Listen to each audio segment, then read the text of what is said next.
తెలుగు రాష్ట్రాల్లో తీవ్ర చర్చనీయాంశమైన కాకినాడకు చెందిన చిన్నారి జ్ఞానేశ్వరి అదృశ్యం కేసు ఒక కొలిక్కి రావట్లేదు.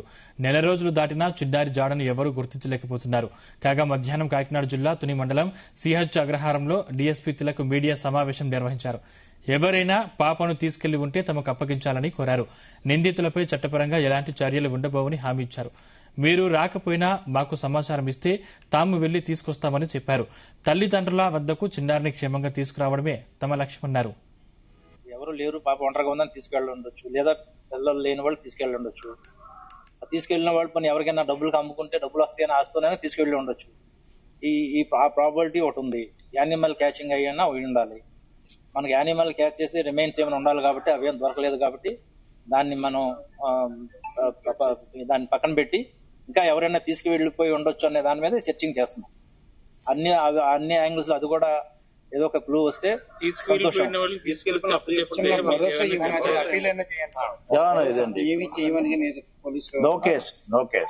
వాళ్ళు తీసుకొచ్చి ఇక్కడ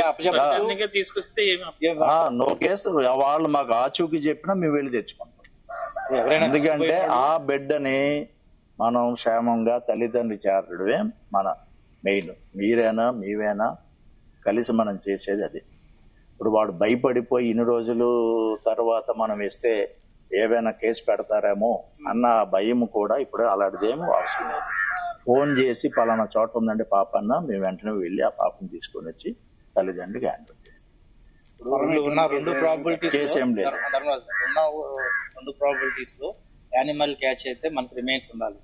లేదు ఎవరైనా పట్టుకుపోయి ఉంటే ఇంత నెట్వర్క్ నుంచి తప్పించుకునే అవకాశం అయితే లేదు. ఫుటేజ్ నుంచి టవర్ డంపుల నుంచి తప్పించుకునే అవకాశం లేదు. ఎప్పుడు అవకాశం ఉంటుందంటే అతను ఏ సెల్ ఫోన్ వాడి ఉండాలి. వచ్చిన స్ట్రేంజర్స్ ఎవరైనా కానీ రాకుండా కొండల వైపు నుంచి కొండల్లో నుంచి వెళ్ళిపోయి ఉండాలి. ఈ కొండ లాస్ట్ ఎండింగ్ ఇంచుమించు 21 కిలోమీటర్స్ అట్ట రూట్ వరకు ఉంటుంది. కొండలో నుంచి పట్టుకుపోయి ఉండాలి. అంతకు మించి